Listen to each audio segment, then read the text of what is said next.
Merci Alain. Et à propos de l'antiterrorisme et de Guantanamo, voici l'histoire qui étonne l'Amérique, celle d'un militaire affecté à la surveillance des détenus. Il a été converti à l'islam par les prisonniers qu'il avait pour mission de garder. On retrouve Alain Chalron et Aaron Diamond. Mustapha Abdallah fait sa prière 5 fois par jour dans cette petite mosquée. 5 fois au moins. Il lui arrive aussi de prier seul avec son imam. C'est qu'on chouchoute Mustapha dans cette petite communauté musulmane de Phoenix en Arizona. Son histoire en effet n'est pas banale. En fait, Mustapha s'appelle Terry. Il était militaire il y a encore peu, affecté à Guantanamo. C'était en 2003, peu après la guerre d'Irak, au plus fort de ce qu'on appelait la guerre contre la terreur. L'époque des chaînes, des prisonniers en orange et de la torture. Les positions de stress, la musique à fond, les lumières stroboscopiques aveuglantes, l'eau glacée, des cellules avec des températures de 5-6 degrés et pire encore, c'était la règle pour les interrogatoires. Par compassion et aussi par curiosité pour une autre culture, Terry apprend des rudiments d'arabe et parle avec des détenus, des discussions qui l'interpellent.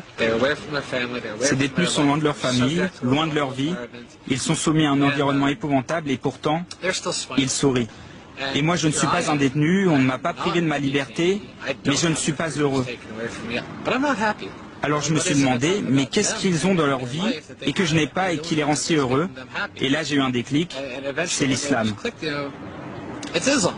Une nuit de décembre 2003, après une longue discussion avec le détenu 590, un Marocain surnommé le Général, Terry fait le grand saut.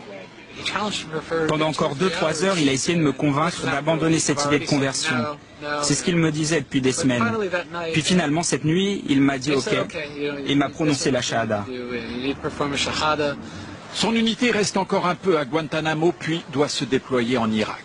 Méfiant, ses chefs préfèrent le libérer de son contrat militaire. Sa femme le quitte, lui plonge dans l'alcool, avant de retrouver une nouvelle famille dans la mosquée de Phoenix. On le voit ici comme un héros. Tout le monde le respecte, tout le monde l'admire pour avoir fait ce choix difficile, d'avoir choisi ce défi. Car pour le public américain, il est un traître, un ennemi. Mais lui tient bon et il se fiche du qu'en dira-t-on.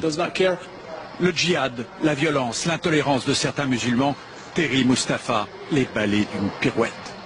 Nous sommes un pays très peu éduqué. Nous ne savons que très peu de choses sur l'Orient et sur l'islam. Nous ne savons que ce que nous dit la presse et chacun sait qu'on ne peut pas croire ce que les médias disent en Amérique.